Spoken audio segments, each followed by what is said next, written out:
The Entertainment Software Association, the ESA, came out with their annual report on Wednesday, April 19th. Essential Facts About the Computer and Video Game Industry, Sales, Demographic, and Usage Data is supposed to provide us with information about the American public, like how many of us play video games, for example. But as a former survey professional myself, I immediately noticed a problem that calls into question the trustworthiness of the survey. Let's talk about one of my favorite topics, data, in this Game Objective feature video. First, a little background. The annual ESA survey is widely reported and cited. Not only does the media jump all over its well-presented infographics and easy-to-access data, but academia cites the report all the time as well. Whenever people refer to half of gamers being women, they're almost always referring to ESA statistics. Whenever you see an article on the survey, it almost always presents the data with no context and without question. That's not what I do here at Game Objective, so I decided to take a closer look. On the second page of the report, I immediately noticed a problem. Take a look and see. The ESA is reporting that 97% of American households have a personal computer. 97%. There's no way that's accurate. The United States is wealthy, yes, but there's a lot of poverty as well. So I looked for any possible corroborative data and I came upon Pugh Research. Pugh is a respected research fact tank, quote unquote, and they have indeed looked at computer ownership. And guess what? Their numbers don't match with the ESA. Since 2008, Pugh has reported between 73% and 78% of Americans own a computer. That's a good 20% difference with the ESA survey, which is certainly outside the margin of error.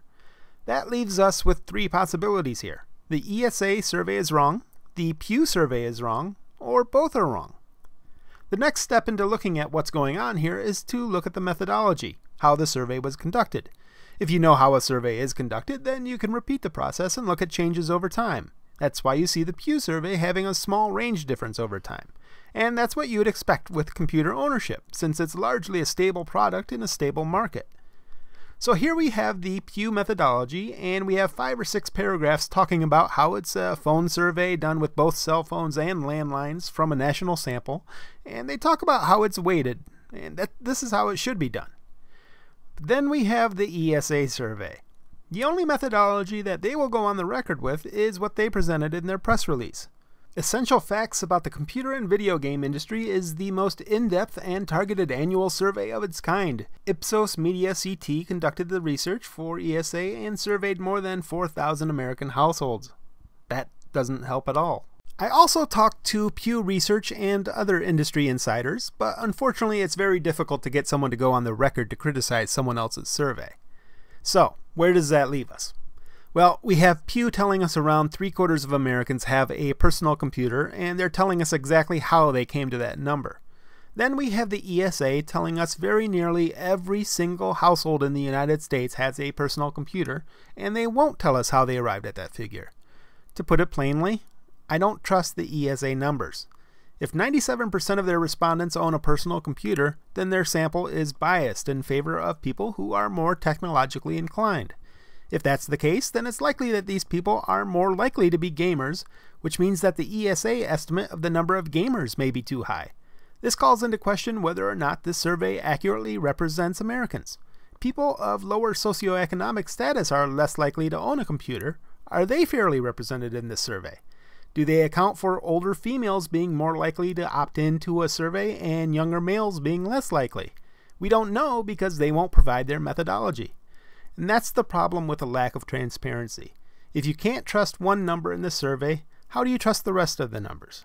The fact is, their numbers are screwy and their transparency is non-existent.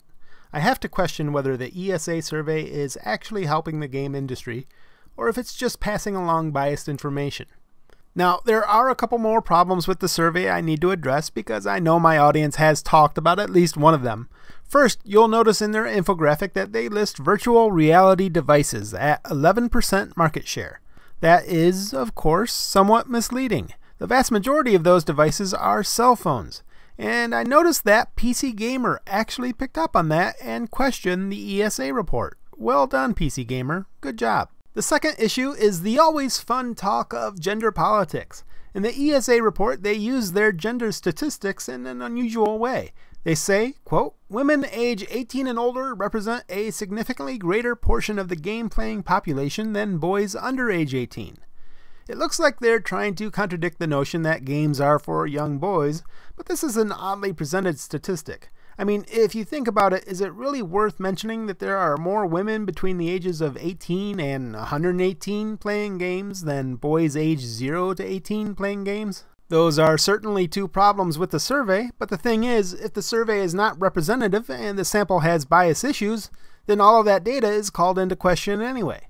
That's how important proper sampling is. It's the foundation of everything. So, the moral of the story here is that this survey is unfortunately not a very useful tool for understanding the American gaming population. And that's too bad. The ESA needs to get good and do better. That's what I think. What do you think? As always, if you like this video, hit the thumbs up, and if you don't like it, hit the thumbs down, and maybe leave me a nasty comment. If you'd like to see more videos like this, please make sure to subscribe to the channel, and maybe consider donating to our Patreon. I'm sure you've heard of the problems with YouTube advertising lately, so your donations are more important than ever.